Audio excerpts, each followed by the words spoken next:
Afternoon, everyone. Thank you so much for joining us today.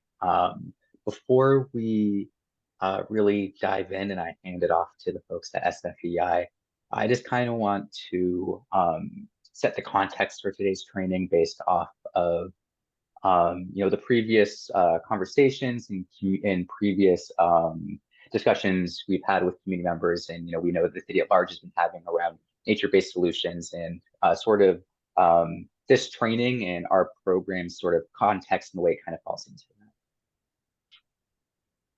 that. Perfect. So uh, these are a few of the most relevant priority actions identified as part of the 2022 Climate Action Plan that we hosted in conjunction with Nature Conservancy. These are a few of what I thought were the most relevant actions identified in relation to this project. So as you see there, first, looking to expand upon, our planning and development of flood mitigation strategies and infrastructure.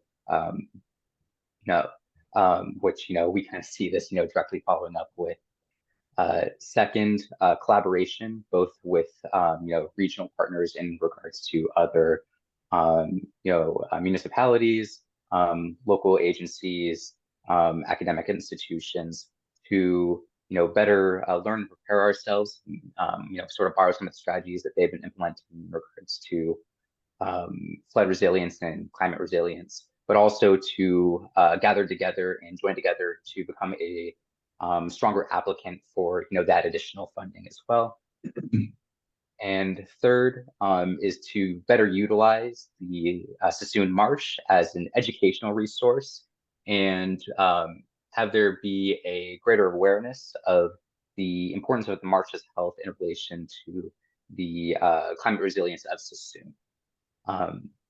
And while I saw these as being three of the sort of most important priority actions identified as part of that plan and as part of those conversations, there were a few others that I figure I could just list off that may not necessarily be as relevant to this project, but with previous conversations, there was still a definite interest in bolstering Suisun's fire resilience. I know that several neighborhoods were impacted by fires, so that's definitely high up on the priority list. And in conjunction with that is collaborating and finding solutions for and engaging with the unhoused folks in the community, making sure they're in safer areas that don't pose as much as a fire risk or as much of an environmental risk, ensuring that they're on safe ground as well. So those are a few of the additional actions that, while not necessarily isn't relevant, I just want to make sure that they're brought into the general context of, climate resiliency and system. And then ready for the next slide. Great. And then as far as this project is concerned, and before we dive into, the training and activities for today, here is just sort of like the general timeline of, this particular project. Starting off with our engagement plan, really hoping to reach folks in the community around nature-based solutions and get their input regarding a smaller scale nature-based solution project, which will take place in April. And leading up to that, we'll have speaker events, leading a few more interactive events. We're doing another flood walk with the Green Belt Alliance, so I know is here today with us. And then, again, in April, building that, smaller scale project, which will then serve as an educational resource and tool to begin discussing what nature-based solutions could look like on a larger scale for Suisun, which is going to constitute sort of the rest of our program, with it kind of culminating in May with a community meeting to really dive into and get the community members' input regarding larger scale nature-based projects. And that's just sort of, our general timeline that we're operating under. And from there, getting those results from those community meetings and, working up a draft plan and document and, finally publishing those for, community use. And if there are any questions, happy to take them. Other than that, I'm going to go ahead and hand it off to the folks at SFEI to get into our training today. Thanks, y'all. Great. Thank you so much for that nice introduction, Alex. My name is Ellen Plain, and I'm an environmental scientist at the San Francisco Estuary Institute. We're very grateful for the opportunity to collaborate with Sustainable Solano and with all of you on this project. So let's go ahead and dive into it, talk about nature-based solutions. So first, we're going to talk a bit about history of the Baylands, talk about the history and context in San Francisco Bay, our marshes, mudflats, their ecosystems. We'll then dive a little bit more into the local context in Suisun City. And then we're going to outline sort of the general planning process that we tend to go through when we talk about nature-based adaptation projects. And we're going to conclude with an activity at the end where we're going to talk about specifically for this project, what problems the project should address, what success would look like, what opportunities you see as being available, and who else needs to be involved. So you can start to kind of mull over those questions as we're giving this presentation and start to think about how you might apply some of what you're learning about the problems that we're talking about and the solutions that we're talking about to your local context and the places that you know around your local region. And I'll just note, we're going to be talking for quite a while, but we want to keep this casual and certainly answer your questions. I think the best way to do that, if you have questions, is just to pop them into the chat box, and we will try to address those at various points throughout the presentation today.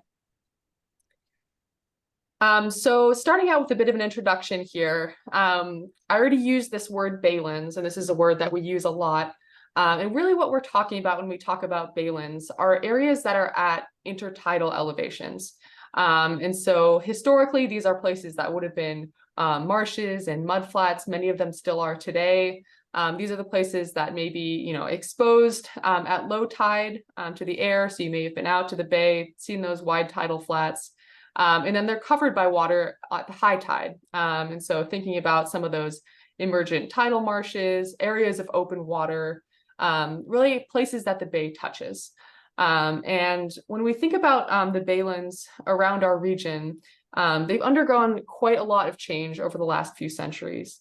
And so you can see on the left side of the screen, prior to the arrival of white colonists and settlers in this area, there was extensive swaths of tidal marshes around our region. And many of those were developed over the course of the 1800s and 1900s for a variety of purposes. And so these marshes, many of them around the bay, were diked and drained. So essentially build big mounds of dirt around them, drain the water from the inside, and then use that land for farmland, for urban development, for salt production, so development of salt ponds. And other places were filled. So, rubble, all kinds of various materials placed out into the bay, onto open water, mudflats, marshes to create new land because land was becoming so valuable. And so you can see, I think there's some interesting takeaways from looking at these two maps here about the differences across our region. And so you can see in the South Bay that primarily what the marshes were converted to were salt ponds, and that's this blue color. And so these were used for commercial salt production. So they let the water evaporate over time, use that for, road salt, table salt, all that kind of thing. In the Central Bay, it was primarily land for urban development. So you can see a lot of our major developed areas in Alameda, Oakland, San Francisco, all around the Central Bay. Many of the places that we're familiar with, those are all built out on fill material over historical baylands. You can see up in the North Bay, in the Petaluma, Sonoma, Novato watersheds in particular, a lot of that land was drained for agricultural purposes. And so you get very fertile soils in these former marshlands, peat soils. A lot of those areas used for pasture land, for ranch land, et cetera. And then in your region here in Suisun, we see a lot of diked marsh. And so in the main purposes that marshes were converted in Suisun were for duck hunting clubs. So really managed marshes that are kept dry part of the year, kept wet part of the year in order to attract waterfowl.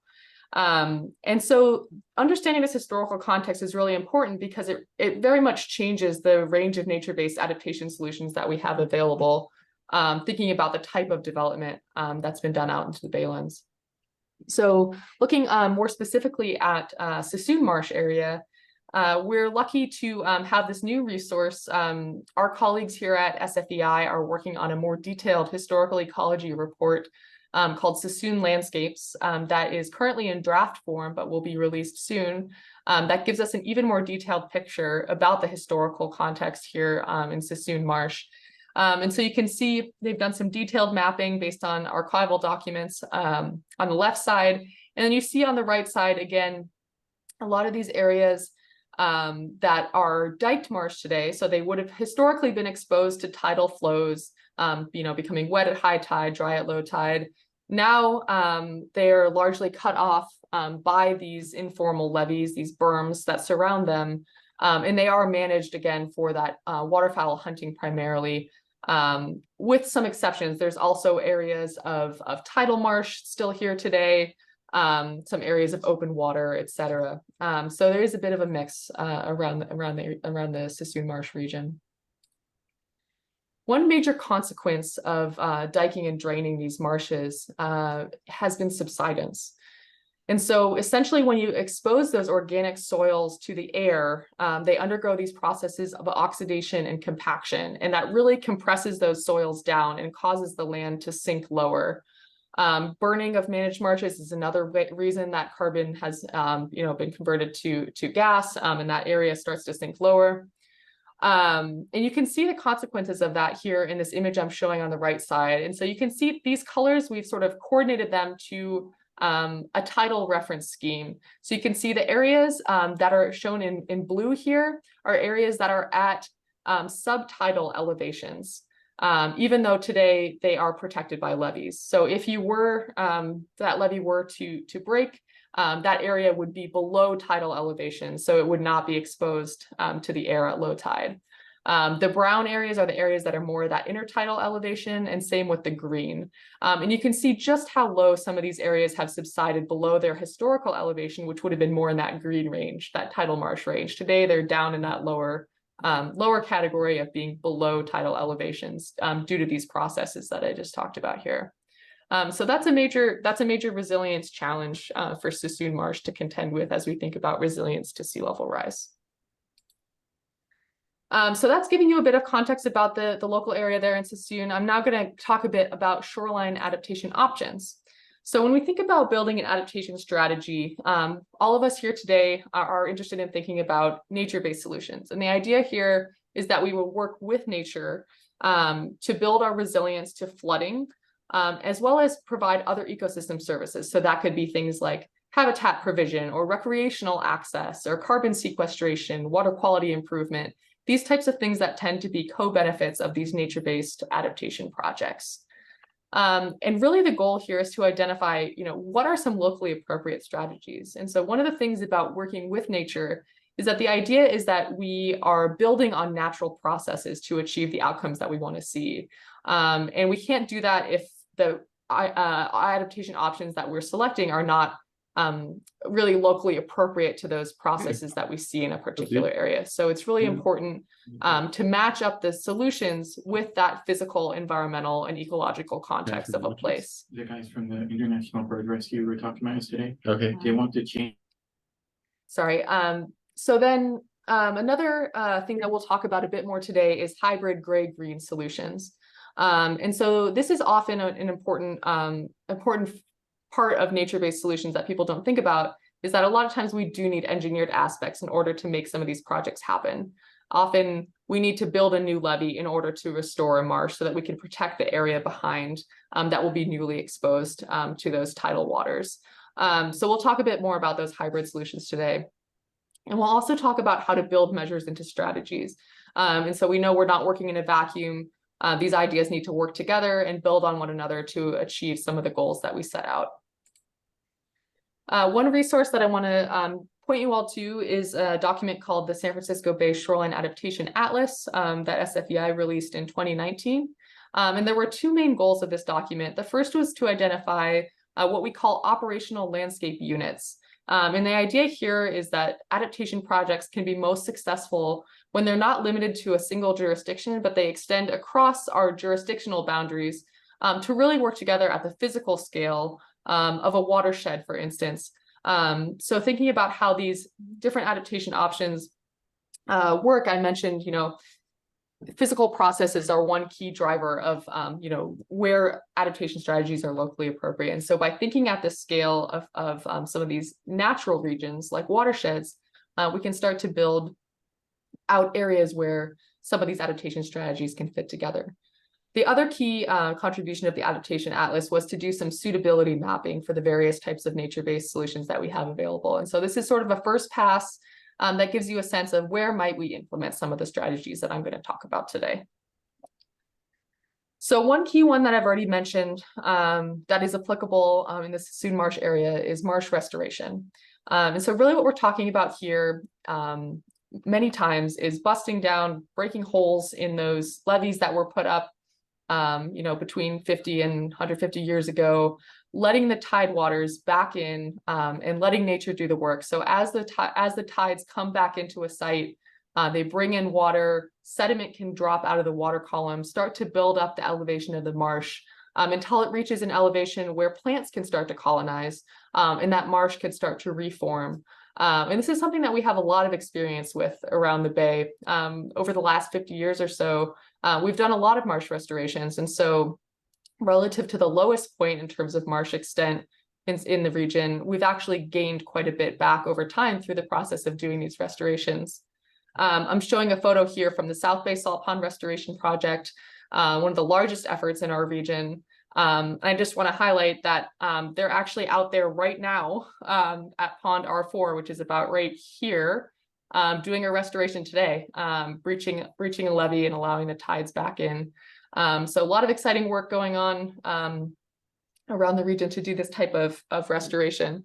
This map that I'm showing here is from the Adaptation Atlas. It's identifying areas that are at appropriate elevation for marsh restoration. And really the concern here, in places like Suisun, there are a lot of places that were historical marsh that are not at a suitable elevation for restoration because of that subsidence that I was talking about before. So even if we do let tide waters back in, that can still have a lot of benefit, bring back subtidal and mudflat habitat. But a lot of those areas are too low now to really reach tidal marsh elevation without massive additional inputs of sediment. So this map can be a good helpful resource for identifying some of those areas suitable for restoration to marsh. One reason that we're so interested in restoring marshes is because of their adaptability to sea level rise. So built structures like seawalls and levees, which I'll talk more about in a minute, don't have the same ability as marshes to adapt to sea level rise. So one very cool thing about marshes is as sea levels rise and we get more water on top of the marsh, we also see sediment drop out of that water column onto the marsh, and the marsh build up vertically over time. And so as long as the rate of sea level rise is not too high, marshes and the rate of sediment coming into the area is high enough, marshes can actually build themselves up as sea levels rise. That's called vertical accretion. If the rate of sea level rise is too high and there's not enough sediment in that water column, we can see marsh drowning occur. So that's one way that marshes can be resilient in a vertical sense. And we also have marsh resilience in a lateral sense, horizontally. So if there's available land on these rising elevations, landward of a marsh, and the sea levels rise, marshes can start to colonize and move up this slope. And so that's another way that marshes can continue to provide the benefits in terms of attenuating waves, reducing flood impacts, if they have the space to do that, if they can move up slope, if they can accrete sediment from the water column. However, in a lot of areas around the Bay, we don't have this naturally rising ground available for marshes to move into because we've developed right up until this edge right here. And so in those cases, we see what we call coastal squeeze, where there's really not any room for marshes to migrate. And that inhibits their ability to provide that benefit of moving upslope and continuing to attenuate waves. So when we think about how to help marshes continue to provide the benefits that we rely on, water quality improvement, wildlife support, all these things, there's two main ways that we can think about doing that. We can help them by providing some space at the back of the marsh for them to move and migrate. and we can help them by helping them with vertical accretion. So one really important thing that we've identified in the Adaptation Atlas is marsh migration space. So places that are undeveloped and have that naturally rising ground at the back of the marsh. And these are places where if we protect those lands, marshes will be able to naturally migrate upland and inland. And so we've mapped some of those areas here, and you can see in the Suisun Slough OLU, the area we're talking about today, there is quite a bit of undeveloped migration space. However, a lot of it is unprotected. And so protecting that migration space can be a key important factor in terms of protecting those marshes. And we see that there tends to be a lot more opportunity for migration space in the North Bay than we see in the Central Bay, where we've really had developed right up to the back of the marsh, and there's not a lot of opportunity there to protect migration space. One opportunity for nature-based solutions that I've heard mentioned in previous meetings with this group already is applicable in areas where we don't have that naturally rising ground. And so we have to sort of artificially create it. And that's what we call ecotone or horizontal levees. And so these are basically a gentle slope that you would build bayward of a flood risk management levee, an engineered levee for flood protection. That would be a very gentle slope at the back of the marsh.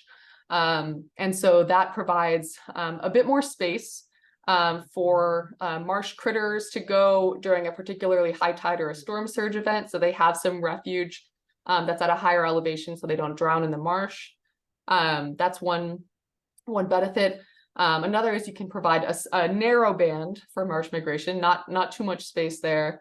But in general, it provides a bit of transitional habitat at the back of the marsh, which just tends to be very important for marsh ecosystems. I'm showing two different types here. So we tend to refer to those dirt slopes without any sort of water input as an ecotone levee. The ecotone being sort of that interface between two different areas, in this case, between the marsh and the upland habitat. And then we also talk about horizontal levees. And we have an experimental horizontal levee at the Oraloma wastewater treatment plant. And this is the idea that you can seep wastewater or stormwater through a subsurface layer and get some treatment benefits, some wastewater polishing benefits, as well as recreating some of the historical freshwater seep type habitat that would have existed at the back of tidal marshes. And so those are a couple of options that we hear tossed around and used in many parts of the bay to provide some of that transitional habitat at the back of the marsh in places where it's not possible to connect the back of the marsh to that natural open space. So that was the sort of that lateral migration technique. We also think a lot about vertical accretion techniques and how we can support marshes in that. And one key resource that we have available here is the dredge sediment that gets removed from navigation channels. And so I have a picture here of that dredging happening, pulling sediment off the seafloor to create room for, in this case, the ferries to Larkspur to be able to traverse. And historically, all that sediment was taken out beyond the Golden Gate and dumped in the ocean because that was the cheapest way to get rid of it. Now there's a lot more focus on thinking about beneficial reuse, and there's been many projects that have taken advantage of this sediment to fill up some of those subsided diked baylands before they get restored to tidal action, so that they can be closer to marsh elevation and have a better chance of surviving and thriving as sea levels rise. And so one way of using that sediment is, again, to build it up before you breach your levee. Another way of using it is this example I'm showing here. So what we call thin layer placement, or spraying a marsh with a bit of that sediment, just enough so it doesn't totally smother the plants, and it gives that marsh a bit of a lift so that it can try to keep up with that high rate of sea level rise, which is only increasing, predicted to increase throughout this century and beyond. So that's another strategy. Another one I'd like to talk about is peat building wetlands. So we know that we will not have enough sediment from navigation channels or from any other source to really meet the sediment need that we have around the bay. And so we're really looking to creative options of how we can build up elevation resilience. And one way of doing that is using wastewater and stormwater as a resource. So I'm just highlighting this. We've seen this done up in the Delta at Sherman Island and Twitchell Island. in some highly subsided areas, they bring in water from the river and use it to create these wetlands that have been shown to accrete sediment and build up over time. Now we're talking about doing that in the Bay as well, including at Fairfield Suisun Sewer District. I know many of you are on the call today, which would be an exciting pilot, and hopefully we can be used more broadly as a way to create wetlands and build up sediment using organic material from those plants that are decomposing in the marsh. And that can be a way to, again, increase that elevation prior to tidal restoration, so those marshes have a better chance of thriving in the context of sea level rise. I'll touch briefly on a few gray infrastructure solutions as well. I'll mention levees here because levees have been a really important part of a lot of tidal marsh restorations around the Bay. As I mentioned before, often we need to build or reinforce levees at the back of a restoration project if we're going to be letting tidewaters in. And so levees tend to be this sort of trapezoidal shape. They're wider at the base than they are at the top. So they do take up quite a bit of space. In general, it's wise to leave extra space and plan ahead in case that levee needs to be raised in the future, like we're seeing in this bottom image here. In other places we've seen, like in Foster City, them add a sheet pile wall or sort of this vertical wall into a levee to create a bit more elevation and crest height to protect from higher levels of sea level rise. So there are ways you can sort of create more resilience for yourself in the future by planning ahead. How can this levee be raised? I will note that building levees inevitably involves pumping on the landward side. By putting up a levee so that water cannot flow naturally out to the bay, you've then created a situation where stormwater and groundwater will collect behind the levee, and that water needs to be pumped back out to the other side. And so that's a real trade-off to consider when thinking about levee projects. Levees can also be part of a hybrid gray-green strategy. I mentioned before, when we think about these ecotone or horizontal levees, we're really talking about building them on the bayward side of an engineered flood risk management levee, like you're seeing in this image here on the right side of the screen. Seawalls are another solution here. We're looking at a photo from the Embarcadero seawall in San Francisco that many of you may be familiar with. Seawalls do take up less space, so in areas where it's very constrained, it can be a good opportunity. However, they tend to reflect wave energy, which can be a real detriment when thinking about erosion. And they're also more difficult to raise, so you're a little bit more locked in at the elevation that you choose when doing that original construction of the seawall. Another great infrastructure solution is tide gates, which are often paired with pumps. Excuse me. So one advantage of this is that a tide gate basically can be built across a channel, so it shortens the line of defense. So rather than having to build the levee all around the edge of that channel, you can block off the entrance with a tide gate, and that really shortens the length of that structure that you need to create. Another advantage is that you then create some stormwater detention behind the area. So like the example of this tide gate in Corte Madera, they will draw down prior to a storm the area behind, and then use it as a stormwater collection basin during a storm event. And then after the storm event, pump back out into the bay, or open up the tide gate at low tide, let that water flow out. So that's a benefit there. However, there are some major downsides to consider with tide gates as well. So you do lose the natural connectivity there with the bay, and especially that becomes true farther and farther into the future. So the idea with a tide gate, right, is that when you do get a storm surge or an extreme high tide, you close the gate, protect the area behind from flooding, and the rest of the time during a regular tidal cycle, it can remain open. However, when we're thinking about sea level rise, those gate closings are going to be happening more and more as sea levels rise. So, in 10, 20 years, it's not those extreme high tides or storm surges where we're closing, it's the regular high tide. And then, in 50, 60 years, it's the medium tide. In 100, 200 years, we're having to close it even for the low tide. And so eventually it just remains closed all the time. You've completely disconnected the area behind from the bay. And so it becomes a closed, like a lake system, freshwater, as opposed to being a natural tidal system. And so there's a lot of consequences to consider when we talk about tide gates as well.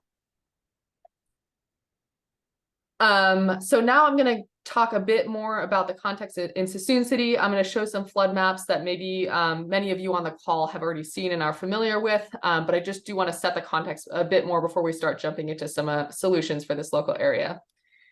So I touched on this a little bit already, but when we think about adaptation for sea level rise, we really do need to think about flooding coming from multiple angles. It's not just flooding coming in from the bay, because we also need to be considering other factors associated with climate change, like the increased intensity of precipitation events that we expect to see. So this increased rainfall intensity is another big factor.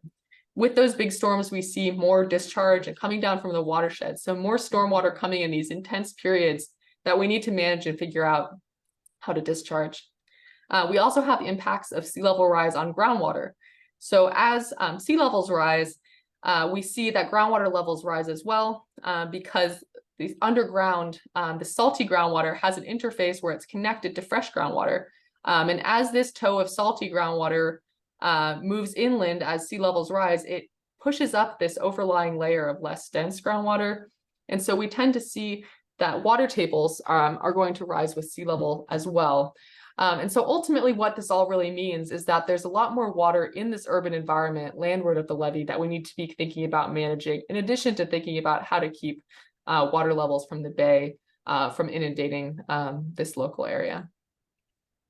So looking at a local resource here we have from the Bay Conservation and Development Commission. This is the Art Bay Area Flood Explorer, which you can all access and look at. We see Suisun City mapped here. What I'm showing it, what it's coming out in red here is areas of overtopping. So areas where the sea level is projected to exceed the elevation of the ground. And so this really starts to highlight some of the areas that are most vulnerable to overtopping with sea level rise. We see on the next slide here, this is with 24 inches of sea level rise. Again, what's really important here is to understand where that overtopping is happening first and how that's allowing water to flow into some of these lower lying areas in Suisun City. I mentioned groundwater rise a couple of slides ago. This is a map showing existing depth to groundwater conditions. And this is available through the Our Coast, Our Future viewer. I'm seeing a couple questions pop up in the chat. I'm wondering if Jeremy or others could pop in some links to the Art Bay Area Flood Explorer and the Our Coast, Our Future Flood Explorer. And really this is highlighting the areas where groundwater is most shallow today. And so you can see some of these areas back here in Suisun City that do have emergent groundwater today during winter conditions. So during the wet season, when we tend to have a lot of rainfall, we see groundwater levels rise. During the summer, they tend to fall because that groundwater that we're talking about really is that saturated soil as rainfall soaks into the ground. And so again, as we think about, if we were to put up some more levees in this area, what does that mean in terms of managing the water in the internal areas there? One more flood map I'm showing here. This is showing the FEMA flood zones, and really the takeaway here is that even without sea level rise, a lot of this area is vulnerable to flooding during storm events, and sea level rise is really just going to increase the probability of flooding during those storm events. That's the near-term consequence. And then I'll just go back briefly to that historical mapping, just to demonstrate that, we spend a lot of time and effort doing these vulnerability assessments, trying to understand the exposure to different flood risks. In general, what we see all around the bay is that the areas that are most vulnerable to flooding, that are most exposed to all these various factors, are the areas that were built on top of historical marshes. And that's certainly true here in Suisun City. The area that is most vulnerable is the area south of Highway 12. And I'll just note there is one area that was not part of the historical marsh that was an island of grassland prior to development, and you'll see that area come out in the FEMA flood map as well. So it just goes to show that historical ecology map is a really useful resource for understanding today's conditions. And then just wanted to pull this historical image from 1965 because I think it really illustrates the development in this area. This is an area that was developed with what they call high fill development. So rather than being sort of diked and drained, surrounded by a levee system, this is an area where a lot of fill was placed on top of the marsh to build up to an elevation just above the high tide line. And you can see that happening here And this is something to consider as we start thinking about adaptation strategies, especially like in this area in Whispering Bay on the east side of Suisun City here, where we have a lot of this sort of this crenulated area with access to the water. That creates a very long line of defense if we were to maintain that existing line. And it's very constrained because it's built right up to the edge. And so this is not an area where, you know, they're committed to a particular levee with everything behind it being protected. This is more an area we're built up above the marsh. And so that really changes the considerations when we start to think about adaptation strategies. And just to bring that point home, here is the elevation map, again, reference to tidal elevations. So you can see the areas in yellow are just above the highest natural tides today. The areas in green are really the areas that are at sort of marsh elevation today. So you can see some of these more lower lying areas that are being protected by some of the higher fill right along the edge of the city. So I'm gonna stop my bit of the presentation there and look at some of the questions in the chat. There's a question about wastewater, how this affects the environment and people.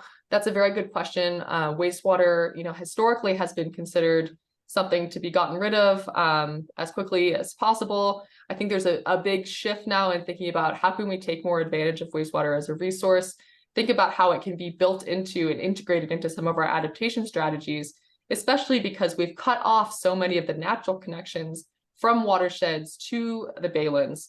How can we think about how wastewater can be brought in to recreate some of those historical connections between freshwater and saltwater, some of those estuary connections? There's a question about tide gates and horizontal levees and the combinations of strategies. That's another good question. When we talk about horizontal levees, we tend to really focus on having them connected to the back of tidal marshes. That is really where they make the most sense from an ecological perspective in terms of providing some of those transitional habitat benefits that I talked about earlier. And so we really see ecotone and horizontal levees as being a paired strategy with levees and with marsh restoration.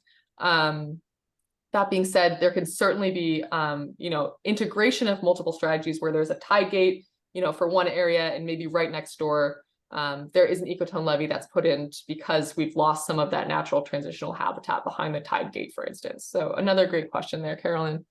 And I think that hits the end of the question. So Jeremy, I'm gonna pass it on to you to continue. Thanks, Ellen. That's great. And just to remind people, or just to say that all these slides will be available to you. You don't have to take copious notes. We're recording this, and we're also going to share the slides with you as well. So if we can go to the next slide. I'm going to talk about the planning process, about these large landscape plans that are being developed to adapt to sea level rise change, to restore habitat, and also to look at other benefits that could be accrued by managing in the landscape in a more systematic way. And on the slide here is the kind of process that is being used in these large-scale planning efforts to firstly to figure out what to do, to plan what to do, to actually implement it, and then to evaluate or to monitor and respond to changes that are needed. And you can see it's a circle, and the reason why it's a circle is because with climate change, a lot of our environmental variables, such as sea level rise, are going to increase continuously over the life of the project and beyond. So we're going to have to continually be managing the shoreline. In the past, this may be more linear, and we could have done the project and walked away. But in the future, we're really going to have to think about a circle. I'm going to focus on the blue area, the planning area, because that's the focus of the work that this project is about. We're looking at defining the problem. That's important. We've done lots of projects where we haven't really realistically defined the problem before we started the project, and developed alternatives without thinking about what we're trying to achieve. So when having finished the project, it's not always clear what success meant. So it's very important that we define this problem. It's also important because you can get grant that'll help in understanding what funding is available. It'll help understanding from a regulatory point of view what the value of the project is. We're then going to look at establishing goals, thinking about the adaptation strategies that Ellen mentioned, how we bring those different measures together, and then think in different ways, because different strategies are going to answer different questions. And then we're going to look at how you might evaluate and prioritize these pieces. And then that'll hopefully set us up for the breakout groups. Next slide, please. So you've already seen this picture of the flooding. This is at 24 inches of sea level rise in Suisun. You can see the blue areas that get wet, but you can see the red areas that get the places where water is coming into these different areas. On the right-hand side, we have marshes, so that's okay for them to get wet. On the left-hand side, we have the community, the city, and those are the areas you want to keep the water out of. So it's understanding, the first thing is defining this problem. Where is this water coming from? Some of it may be coming from inland, from stormwater. Some of it may be coming from the bay up Suisun Slough. And quite a lot of it's going to be a combination. If we get high water levels and water coming down in storms, the stormwater can't get out of Suisun Slough. It gets trapped there and then floods out into the adjacent areas. So that's these combinations of flooding is important. And we also need to understand what assets are vulnerable and where those assets are, so we can think about what we need to protect. Next slide, please. So if we define the problem, we can start thinking about establishing the goals. And obviously, one goal is to stop sea level, is to prevent flooding today and also in the future in Suisun, and think about what those areas are. The other goals might be changes to the public access, allowing more access to the shoreline. The shoreline was not always developed with recreation in mind, and thinking about those areas that could be adjusted to.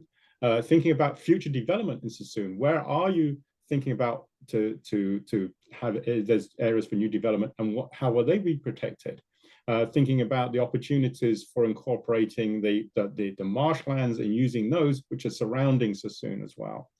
And so thinking about what the community and the stakeholders would like as the desired outcomes is important right at the beginning, because then you can start thinking about what are the opportunities that we might have, and looking at the previous maps of Suisun and thinking about the opportunities of there's some dredge material maybe that can be reused. There's opportunities from some space on the marshes, maybe opportunities for rerouting some of the channels.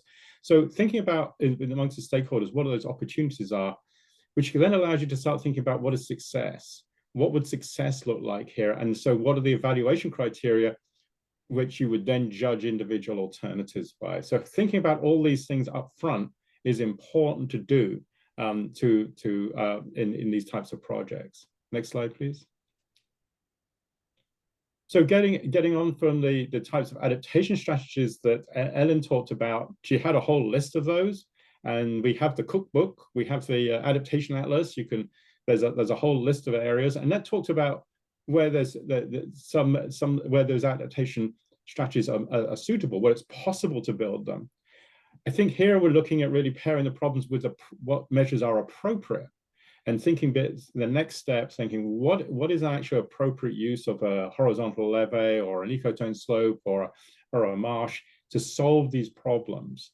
They do different things, and so I've got a couple of examples in the table here.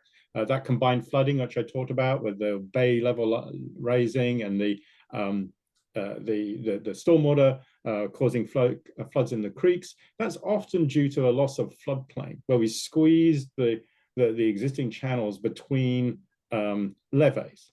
And the obvious choices there are, well, are there places that we could detain some of that water so it doesn't come all the way down in from the urban areas into the bay all at once, particularly during the high water level, high tide or something like that. That's often used around the bay. We can also open up channels, and so we can set back and create a larger floodplain. That means you have to have space to do it. And space is often a problem, and those two solutions require space. And in urban areas, space is not always available. Then the other one area is the subsidence. Subsidence as behind levees, as Ellen pointed out in those colorful maps, there's lots of subsided areas around you. And so the answer to that question about, do you have horizontal levees and tide gates? We do, because we have often there's behind the levee, there's a subsided area still. The problem is they get more difficult to manage because you need to keep pumping water out of them. And so pumping and levees go hand in hand. One opportunity is as you saw with the beneficial reuse of dredge material, is to raise ground elevations, either by using dredge material or by growing peat, as was done at Sherman Island. So there's a couple of ideas about raising ground elevations. They are very large scale, and they are, particularly dredge material, is pretty expensive to use. It's a dirt cheap, in inverted commas, because you have to move that dirt from one place to another. So thinking about where that material is being dredged from, and maybe that from Suisun Slough, may be an opportunity. So connecting the problem to the cause, to the measure, I think is really important. Next slide, please. And you can get all this, I won't belabor this one. In the adaptation strategies, in the adaptation atlas rather, we go through each of these measures, talking about these land scale configurations, ecosystem functions, and considerations about what you'd need to build those. So it's a good resource to think about all these individual measures, to think about how appropriate they are to your setting. Next slide, please. And they're not all of the cookbook is available in Suisun. We've got the maps of where eelgrass will work, where beaches will work, and so on.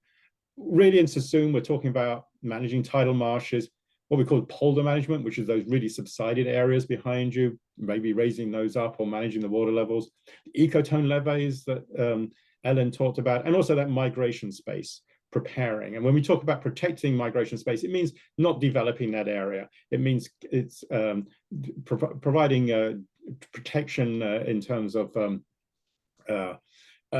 easements and things like that. Next slide, please. And so how would this kind of look? And BCDC had a go at this a few years ago in their Bay, I forget what it was called now, Bay Adapt project or ARC project. How would you protect Suisun? And I just wanted to kind of step through their what I think is their thinking on that, which is quite logical. On the left-hand side, I put the flood map showing the red areas where you get the overtopping. Then this is at 24 inches. So you can see down in Whispering Bay, you have two areas. One is the southern side. You get right by the slough. You get overtopping, and then along the crenulated Whispering Bay, you get more overtopping, and also into the south side of the old downtown. So you look on where they placed levees, and the two maps on the right are an interim and then a long-term process. You can see how the levee locations reflect two things. One is where they think they're going to get overtopping, and secondly, where they might have some space. So the green areas are those ecotone slopes, particularly on that marsh along the old downtown.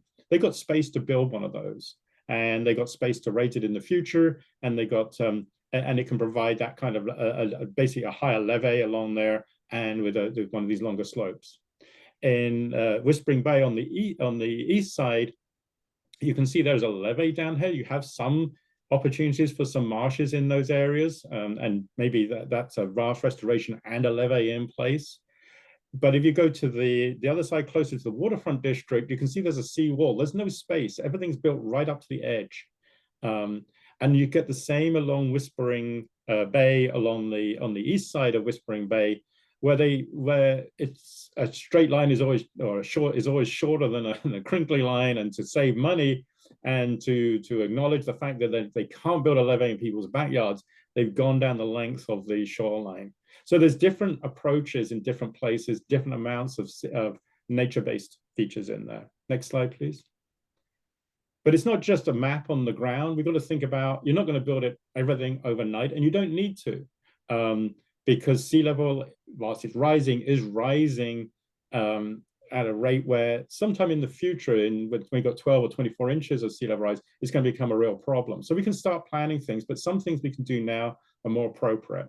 And so this is a timeline, but it's not a timeline set with time. It's a timeline set by the amount of sea level rise along the horizontal axis. And then we've just drawn in some some bars indicating different approaches, not necessarily for Suisun, but different approaches that you would take in the early stages when there's lower. You can maybe doing that sediment recharge, opening up channels and things like that. But in the longer term, you've got to have to think about maybe those bigger transition ecotone slopes and things like that. And then the third one, you know, right at the end is going, hey, I've got to do some major changes to the community to accommodate these larger the marsh migrations and the sea level rise inundation. So there's different levels of impact. What I also marked on here is that everything takes time: permitting, funding, design, acquisition. You know, all these things take a lot of time. So that yellow bar is thinking time and planning time. So we need to start making decisions of those little green triangles, because then that would start the planning. And then the dark blue bars is when things actually work. Things take time to build. Lots of projects take 4 or 5 years at least to get in the ground and working. Wetlands seem to take even longer. They take 10 or 15. So we've got to think ahead. And that's what you're doing in this setup. Next slide, please. So just coming to the end, we've got to evaluate and prioritize strategies. There's no one way to do something. And so each strategy will have various, maybe better on flood reduction, some maybe have better wildlife. And this is just a spidergram, just to give you examples of comparing different projects. And there's a lot of different ways you could approach this. But we also need to think about how much it costs, and particularly how much fill goes in, how much material. That's expensive. That's one of the most expensive pieces of those things. And also, you've got to think ahead. Once you build it, you've got to maintain it. And that often is a very difficult thing to do without the present way that we do funding in the Bay. And that, to me, is something that we really need to think about as a region, because it is one of the bigger problems that we have, how to maintain these structures once we build them. So there's a lot of different ways you can think about these prioritizations. But firstly, you need a suite of strategies, and so that's something we're going to be developing. The last slide I have, I think, the second to last slide, next slide, is really thinking about fill. It is expensive. Having space to do something, but having material to either to change its elevation, it's very regulated, and so getting a permit is difficult, particularly in the wetlands. Fill to change elevation has a big impact, but it's also very costly. Just moving fill around, you don't want to double handle it and so on, as you see on other projects. And you've got to think about that it's in short supply. Usually it comes from construction sites or from the Bay, from dredging. And the construction sites depends upon the economics of the Bay economy, and that changes. It drastically changes over the last 10 years. And dredging material, that there's a lot of costs and your proximity to where the supply is. Next slide. The last slide is just, you know, there's no one solution, and so Suisun will have its own individual approach and own individual solution, and it's going to be dependent upon how much space, how much fill, how much money, where you're doing things, and that's going to really kind of set the scene. We've got to think about developing this pathway or this adaptation over time, and thinking about how things are going to change as sea level rise changes. And it needs to have the buy-in and being led by stakeholders and communities, just like this this event is happening as part of that. So with that, I'm very happy to take questions. I see that we have a question about costs, and I think I answered that. What's the biggest barriers to implementation apart from costs? Probably regulation, particularly when you've got marshes right next to you. We have a wonderful bay because we protected it, but those 1970s laws, you know, started in the 1970s, they didn't account for sea level rise and how the bay now needs to be protected. So I would say that